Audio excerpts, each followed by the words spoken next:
ఇది కేవలం సమాచారంగా మాత్రమే భావించండి. వైద్య నిపుణులను సంప్రదించండి. అసలు what is pain management and ఈ కొత్త బ్రాంచ్ ఎందుకు ఇప్పుడు ఎక్కువ కనిపిస్తుంది? మోకాళ్ళలో నొప్పులు ఉన్న వాళ్ళు అందరూ ఆపరేషన్కి వెళ్ళరండి. ఎవరైతే సర్జరీ స్టేజ్కి వచ్చి అసలు నడవలేక ఈ ఇంజెక్షన్తో గుజ్జు ఎక్కించచ్చు లోపలికి, జెల్ లాంటి పదార్థం ఒకటి వెళ్ళి అక్కడ జాయింట్లో మధ్యలో పెట్టడం వల్ల ఈ ఫ్రిక్షన్ అయితే ఉండదు అని చెప్తున్నారు. అది కొంతకాలం పాటు దాని ఎఫెక్ట్ ఉంటుంది. పనిచేస్తున్నారు సార్. ఒక వయసుతో పాటు వెళ్ళేటప్పుడు గుజ్జు తగ్గిపోతూ ఉంటుంది కాబట్టి వారికి సైనోవల్ సప్లిమెంట్స్ ఇస్తాం. అది కూడా ఏ స్టేజ్లో ఇస్తాము? సెకండ్ స్టేజ్ కానీ at the maximum early third స్టేజ్లో ఇస్తాం తప్పిస్తే. How temporary sir? ఎంతకాలం ఉంటుంది దాని ఎఫెక్ట్? అసలు కొంతమందికి ఒక రోజే పనిచేస్తుంది, కొంతమందికి అసలు చేసినా కూడా చేసినట్టే ఉండదు, దాని ఎఫెక్టే ఉండదు. అంటే వాటికి క్లినికల్ స్టడీస్ లేవు? క్లినికల్గా స్టడీస్ ఉంటాయి కానీ ఎఫ్డీ అప్రూవల్ ఉందా, ఇండియన్ డ్రగ్ అప్రూవల్ ఉందా?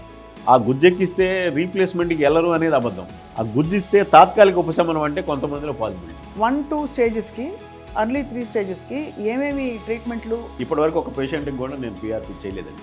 పీఆర్పీ వల్ల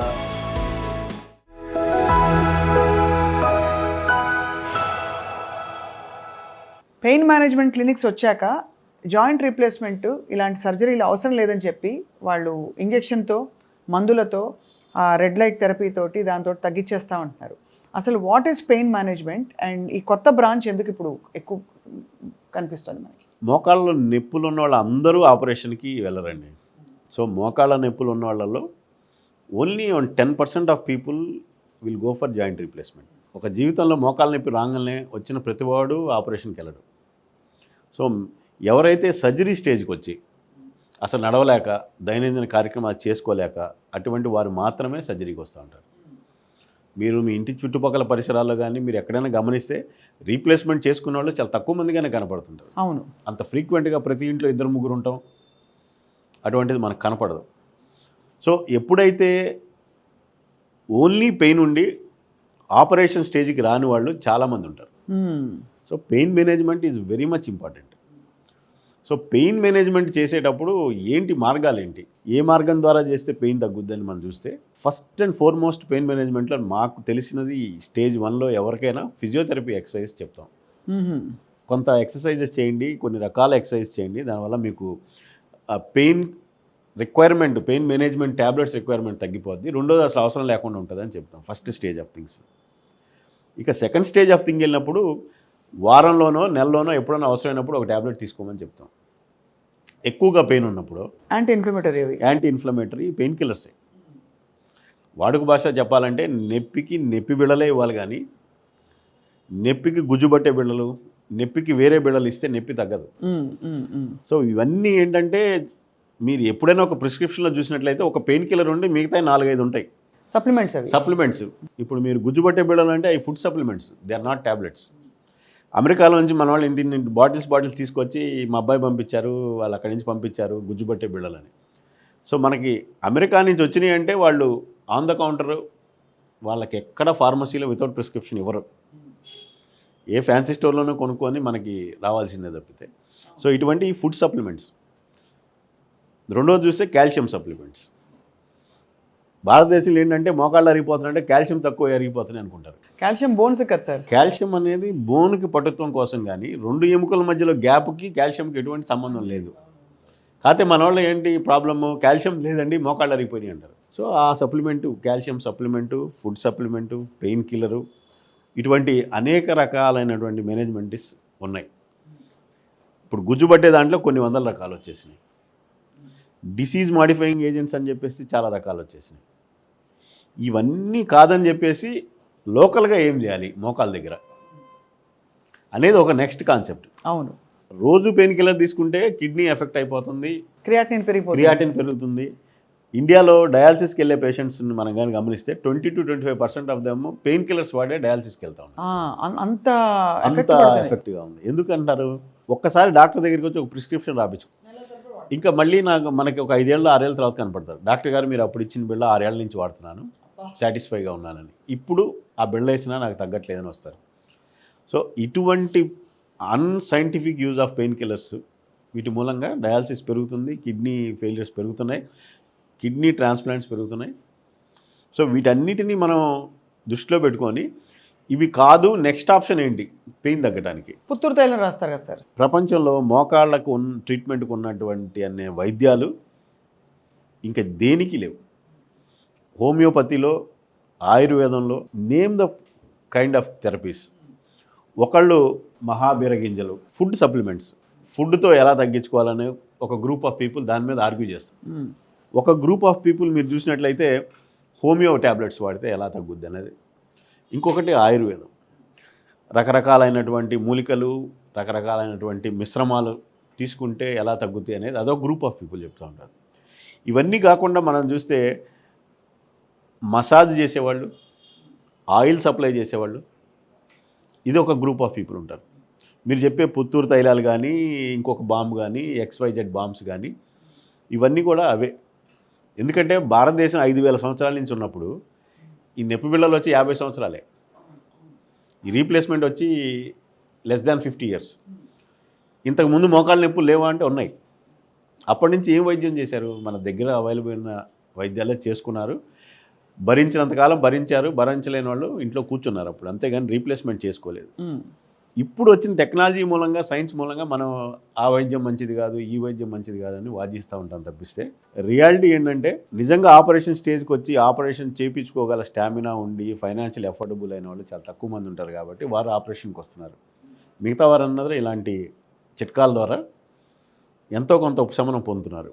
కాకపోతే వీరి ముసుగులో చాలామంది వచ్చేసి ఏదో అన్సైంటిఫిక్ వే ఆఫ్ థింగ్స్ చేస్తూ ఉంటారు.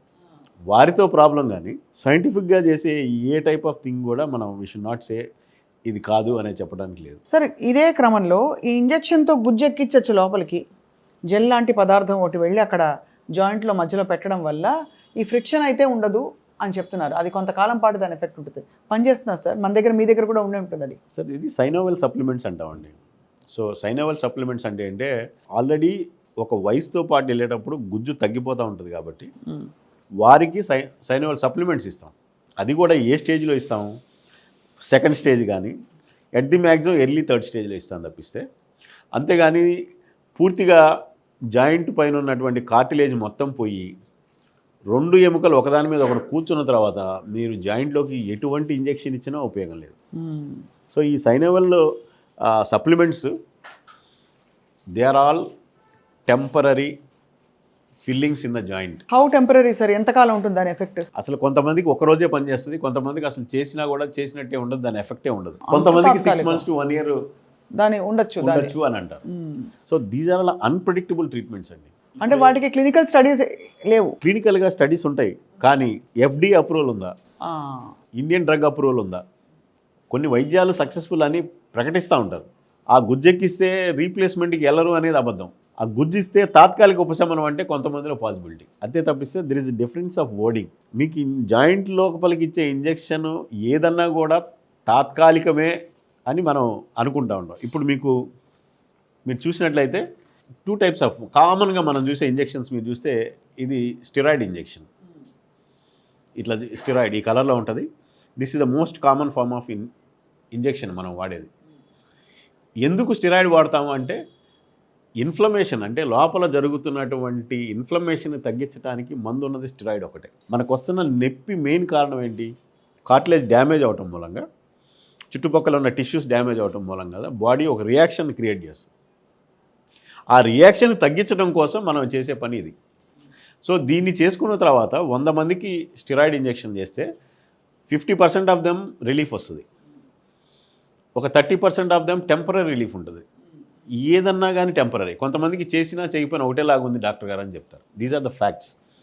సో ఎవరికైతే ఇన్ఫ్లమేషన్ కొంచెం స్టెరాయిడ్ వల్ల సబ్సైడ్ అవుతుందో వాళ్ళలో రిలీఫ్ అనిపిస్తుంది, అంతే. It is not treatment, it is relief. Tirupati కొండ ఎక్కుతూ ఉంటాం, సడన్గా కాలు లాక్ అయిపోద్ది, ఇంకా అసలు నడవలేము. అప్పుడు తీసుకొని మనిషిని మోసుకొని వస్తూ ఉంటారు. రోడ్డు మీద బస్సు దిగుతూ ఉంటారు, సడన్గా కాలు లాక్ అయిపోద్ది, వాళ్ళు ఇంకొక అడుగు కూడా వెళ్ళారు. That is call locking. అలాంటి స్టేజ్లో హాస్పిటల్కి తీసుకొచ్చినప్పుడు టెంపరీ రిలీఫ్ కోసం ఇచ్చేటువంటి ఇది ఒకటి. మీరు ఇందాక అడిగినటువంటి గుజ్జు సైనోవెల్ ఫ్లూయిడ్ సప్లిమెంట్స్ అండి ఇది. So this is called hyaluronic acid. So it is ప్యాక్డ్గా ఇలా ప్యాక్డ్ సీల్లో వచ్చేస్తుంది. సో దీన్ని మనం జాయింట్లోకి ఒక స్టెరైల్ కండిషన్స్లో మోస్ట్ ఆఫ్ ద టైం ఇది ఇచ్చేటప్పుడు ఏది ఇచ్చినా కూడా ఒక స్టెరైల్ ఆపరేషన్ థియేటర్ సెటప్లోనే ఇస్తూ ఉంటాం. జాయింట్లో ఎటువంటి ఇన్ఫెక్షన్స్ సోకకుండా ఉండాలంటే స్టెరైల్ పొజిషన్లో చేయాల్సిందే. జాయింట్లో ఇన్ఫెక్షన్ అంటూ కానీ వెళ్తే దాన్ని ట్రీట్ చేయడం చాలా కష్టమైంది, అది ఇట్స్ వెరీ డిఫికల్ట్ థింగ్. అందుకని ఇది చేసేటప్పుడు ఏది చేసేటప్పుడైనా కానీ we should take a proper care. So ఇది ఏంటంటే సైనోవెల్ ఫ్లూయిడ్ ఎక్కించడం మూలంగా this has got a soothing effect. ఒక సూదింగ్ ఎఫెక్టే కానీ ఇది వైద్యం కాదు. సో స్టెరైల్ కండిషన్స్లోనే ఇవ్వాలి సార్ ఇది, ఆపరేషన్ థియేటర్ సెటప్లోనే ఇవ్వాలి. అది so most of the time ఏంటంటే these are a very selective group of patients. ఎవరికైతే ఆపరేషన్కి రెడీ అయ్యారు కానీ కొంత టైం బయింగ్ కావాలి అన్న స్టేజ్లో ఉండే వాళ్ళకి టెంపరీ రిలీఫ్ కోసం ఇస్తాను తప్పితే this is not a treatment for A grade 3 osteoarthritis. అంటే మీరు అంటారు సార్ కొంత టైం కావాలన్నారు కదా, అలా కొంత టైం ఇచ్చుకుంటూ పోతే ఏమవుతుంది? లైఫ్ లాంగ్ ఇచ్చుకోవటం కదండి. ఒక్కసారి ఇది మనం ఒక స్టెరాయిడ్ కానీ ఒక సైనోవెల్ సప్లిమెంట్ కానీ ఇచ్చినప్పుడు ఏమవుతుందంటే టెంపరీగా వెల్ బీయింగ్ అంటారు, అంటే మోకాలు బాగున్నది అన్న ఫీల్ వస్తుంది. అప్పుడు ఏమవుతుందంటే మనం చేయకూడని పనులన్నీ చేస్తూ ఉంటాం. యాక్చువల్గా చూస్తే pain is a protective phenomena. నొప్పి అనేది మనకి చాలా లాభదాయకం. నొప్పి ఉంది కాబట్టి దాన్ని చాలా పదిలంగా ఉంటాము. నొప్పి రాకుండా ఎలా చేయాలి, ఏ మూమెంట్ చేస్తే నొప్పి రాకుండా అలా చేస్తాం. ఆల్రెడీ డ్యామేజ్ నీ మీద మీరు ఇలాంటివంటి పైపోతలు వేసినప్పుడు నీ జాయింట్ ఏమవుతుందంటే ఆ ప్రొటెక్టివ్ మెకానిజం పోయి వాళ్ళు ఇష్టం వచ్చినట్టు మూమెంట్స్ పెరిగేటప్పటికి డ్యామేజ్ ఇంకా పెరుగుతూ ఉంటుంది. అదే ఎప్పుడైనా ఆపరేషన్ స్టేజ్ దగ్గరకు వచ్చి ఈ టెంపరీ ట్రీట్మెంట్స్ తీసుకుంటున్నామంటే మోర్ అండ్ మోర్ డ్యామేజ్ని ఈ రిలీఫ్ మూలంగా కాజ్ చేస్తూ ఉంటాం. ఇప్పుడు మీరు కాలు ఉంది, అసలు నడవలేని పరిస్థితి ఉంటే కాము కూర్చుంటారు. అవును, ఎందుకంటే మీ జాయింట్ అంత డ్యామేజ్ అయింది కాబట్టి. నేను ఈ టెంపరీ థింగ్స్ ఇచ్చిన తర్వాత మీరు ఏం చేస్తారంటే రిలీఫ్ రాగానే again you go back to your things. So నొప్పిని మనం ప్రొటెక్టివ్ మెకానిజంగా చూడాలి కానీ డిజాస్టర్గా చూడకూడదు, కానీ దాన్ని తగ్గించుకోవాలి. అవును, ఇటువంటివన్నీ చేస్తున్నప్పుడు ఇప్పుడు చాలా ఆప్షన్స్ కూడా మనం చూస్తుంటాం. టెంపరీ ఆప్షన్స్లో పిఆర్పి అని చాలా పాపులర్ అయింది. స్టెమ్ సెల్ థెరపీ ఒకటి, stem cell therapy, plasma rich, మనకి ప్లేట్లెట్ రిచ్ ప్లాస్మా, ఇలాంటివన్నీ మనం విపరీతంగా పాపులర్ అవుతున్నాయి. అంటే there are set of people who thinks మన బాడీలో నుంచి మన ప్లేట్లెట్స్లో నుంచే ఉండే ఒక పర్టికులర్ టోటిపోటెంట్ సెల్స్ లోపలికి కానీ వెళ్తే ఎక్కడైతే కార్టిలేజ్ డ్యామేజ్ అయిపోయిందో ఆ ప్లేస్లోకి ఈ సెల్స్ వెళ్ళి మళ్ళీ కార్టిలేజ్ని పుట్టించి అక్కడ ఆ డ్యామేజ్ కంట్రోల్ చేస్తే పెయిన్ తగ్గుద్దని ఒక కాన్సెప్ట్తో ఈ ట్రీట్మెంట్స్ స్టార్ట్ చేశారు. సో ఎనీ ట్రీట్మెంట్స్ ఏంటంటే జుట్టున్నమ్మే ఎన్నో రకాల కొప్పులు వేస్తారంటారు. అంటే కార్టిలేజ్ అసలు ఉన్నోళ్ళే ఇటువంటి అన్ని వైద్యాలు చేసుకోవాలి. పిఆర్పీలు కానీ మీరు చెప్పే డ్యామేజ్డ్ కార్టిలేజ్కి when there is no cartilage at all, మనం తిరుపతికి వెళ్ళి నీలాలు సమర్పిస్తే ఎలా ఉంటుందో అలాంటి షైనింగ్గా వెనక బోన్ కానీ బయటపడిన తర్వాత ఏమి ఇచ్చినా లాభం అసలు there is no concept of these things. కానీ చాలా మంది గుర్తించట్లే కదా సార్. ఇన్ఫాక్ట్ ఇది చేస్తున్న వాళ్ళు ఎవరు కూడా ఆర్థోపెడిక్ బ్యాక్గ్రౌండ్ వాళ్ళు కారు కదా సార్. ఇది మీరు చూసినట్లయితే ఇప్పుడు ఒక పెయిన్ మేనేజ్మెంట్ గ్రూప్ అని ఒకటి వచ్చేసారు. మార్కెట్లో పబ్లిసిటీ కోసం చాలా రకాలుగా జరుగుతూ ఉన్నాయి. పెయిన్ మేనేజ్మెంట్ అనే ఒక గ్రూపు, ఆర్థోపెడిక్ సర్జన్స్ అనే గ్రూపు. సో ఎవరైతే పిఆర్పీలు వాళ్ళ ఏమ్గా చేస్తున్నారో వాళ్ళు ఇంట్రోస్పెక్ట్ చేసుకుంటే దే నో ద రియాలిటీ. ఒక్కసారి గ్రేడ్ 3 గ్రేడ్ 4కి వచ్చేసిన తర్వాత లేట్ గ్రేడ్ 3 లేట్ గ్రేడ్ 4 వచ్చిన తర్వాత అసలు there is no scientifically proven thing. Grade 3 grade 4 నొప్పి వస్తుందంటే ఇట్స్ మెకానికల్ రీజన్. కాలు ఇలా ఉండాల్సిన కాలు ఇలా వెళ్ళిపోతుందో మెకానికల్గా కరెక్ట్ చేయకుండా నొప్పిపోదు. మీరు ఒకవేళ నీ జాయింట్లోకి ఇంజెక్షన్ ఇచ్చారనుకోండి, వంకరగా ఉన్న దొడ్డి కాలు కానీ స్ట్రైట్గా అయిపోతుంటే దట్ ఈస్ ద ట్రీట్మెంట్. ఎందుకంటే ఇట్ ఈస్ మెకానికల్ ప్రాబ్లం.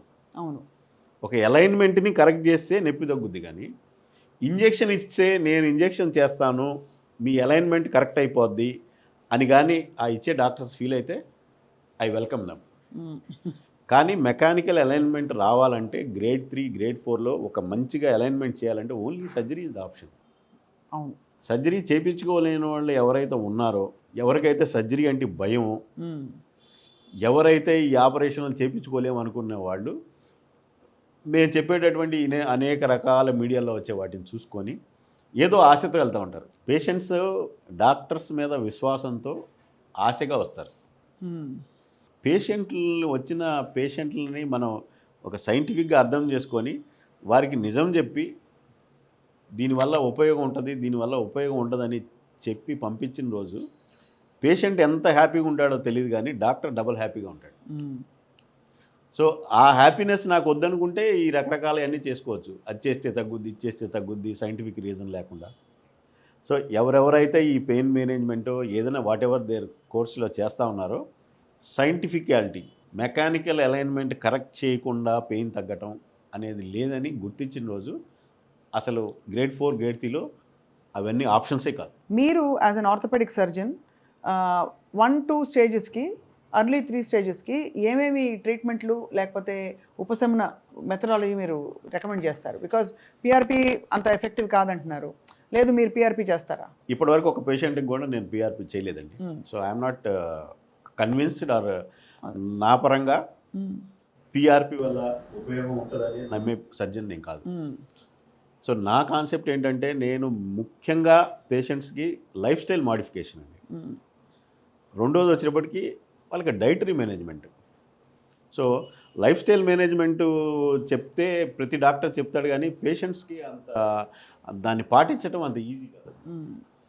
మీరు ఎవరైనా వచ్చి ఒక 1 మంత్ ఒక నెక్స్ట్ టైం నా దగ్గరికి వచ్చేటప్పుడు 10 కేజీలు తగ్గిరమ్మంటే ఇంక నెక్స్ట్ టైం నా దగ్గరికి రారు. సో మోస్ట్ డిఫికల్ట్ థింగ్ అది.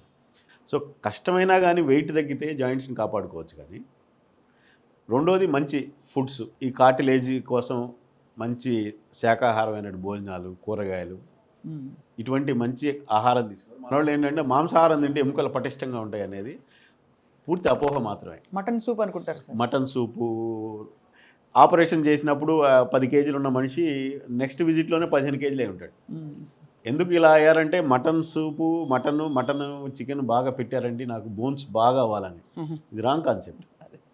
సో మంచి శాకాహారం, weight, balanced diet and exercise అది మెయిన్ థింగ్స్ అండి. నేను నా స్టేజ్ 1లో only dietary management and exercises, stage 2లో టెంపరీగా అప్పుడప్పుడు అవసరమైనప్పుడు వేసుకునే పెయిన్ కిల్లర్స్, అంతే తప్పిస్తే స్టేజ్ 3 ఇక వాళ్ళు చేయగలిగిన పనులే చేయమంటాను, చేయలేని వాటిని దూరంగా ఉండమంటాను. No yoga, no exercise. Yoga నుంచొని చేసే తాడాసనం వేసుకోమంటే వేయండి, నుంచొని చేసుకోవాల్సిన అన్ని ఆసనాలు చేయండి, కూర్చొని చేసే అన్ని ఆసనాలు చేయండి.